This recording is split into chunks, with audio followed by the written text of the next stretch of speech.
તુલસી, તુલસી, લાગે છે ઘર જતી રહી હશે. કાંઈ મારી નજરથી એ બચે?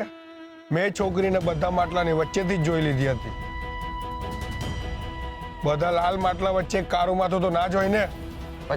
પછી હું એને પકડવા ગયો તો ત્યાં જ મારી નજર પડી કે સામે મહારાજ વેશ પલટો કરીને ઊભા હતા. એમને મને ત્યાંથી જતા રહેવાનો ઈશારો કર્યો. શું વાત કરે છે? પછી શું, એ છોકરીને મહારાજે ધતુરાના પાન સુંગાડીને બેભાન કરી નાખી.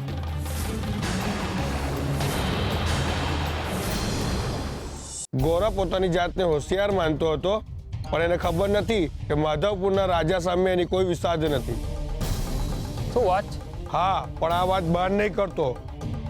જો મહારાજને ખબર પડશે તો આપણું માથું ધરતી અલગ કરતા વાર નહીં લાગે. અરે મરવું છે મારે, હું શું કામ કેવું? પણ મને એમ કે ને, પછી શું થયું? પછી શું થયું એ તો હવે મહારાજ જ જાણે.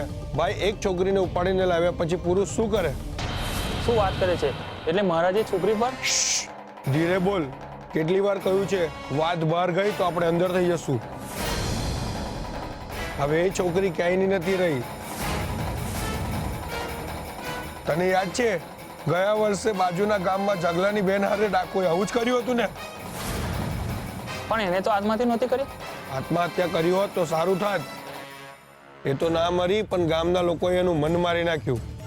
કેટલી વગોવાઈએ અને આખું ગામ એને કેટલા મેણા મારતું હતું. એ પીડા તો આત્મહત્યાની પીડા કરતાંય વધારે હોય છે. હા, પણ જેની આબરૂ જ ના રહી હોય એ સમાજમાં રહે કે ના રહે, શું ફરક પડે છે? એટલે જ તો આવી છોકરીઓ મરી જતી હોય છે. ભાઈ, જ્યારે જીવન મોત બની જાય ને તો લોકો મોતને જ જીવન બનાવી લે છે.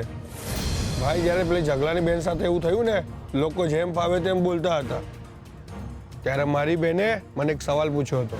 કેવો સવાલ? એ જ કે એમાં જગલાની બેનનો શું વાંક? પાપ કરનાર બીજું કોઈ અને બદનામ થાય બીજું કોઈ? આ પહેલી એવી ઘટના છે જેમાં ગુનેગારને નહીં પણ ભોગવનારને સમાજ સજા આપે છે. સમાજ છે ભાઈ, સમાજ. અને સ્ત્રી માટે સૌથી વધારે એનું ચરિત્ર હોય છે. અને જો એ જ લૂંટાઈ જાય તો સમાજમાં સ્ત્રીનું શું કામ છે?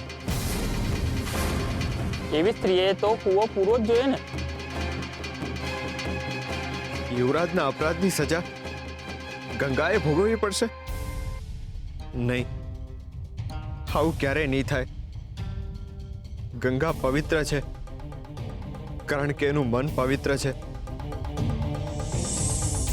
ને આવી કાળી સજા હું નહીં ભોગવવા દઉં. ગંગા સાથે જે થયું છે એ કોઈને ખબર જ નહીં પડવા દઉં.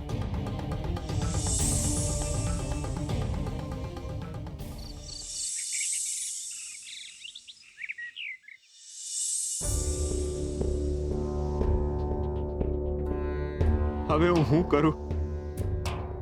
શું થશે હવે? જો બહાર કોઈને ખબર પડશે કે ગંગા સાથે યુવરાજે બળજબરી કરી છે તો ગંગા ઉપર ઉપાધિનો પહાડ પડશે. આમે બિચારી નર્ક જેવી વેદનામાં પીડાય છે ને ઉપરથી એના માથે દુકાળમાં દુઃખનો અધિક માસ આવશે. મારે આ વાત મારા મનમાં ધરવી દેવી પડશે.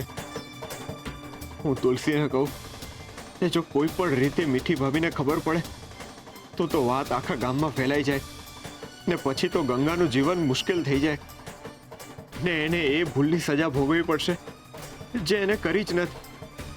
નહીં, એક તો એની આવી હાલત છે ને સમાજમાં જો એનું માન ભૂસાઈ જશે તો એ શું કરશે? નહીં, મારે ગંગાની છબીને બગડતી અટકાવવી જ પડશે. દીવાદાંડી. સમુદ્રમાં સફર કરતા મનુષ્ય જ્યારે અટવાય છે ત્યારે એ વિહવળ બને છે.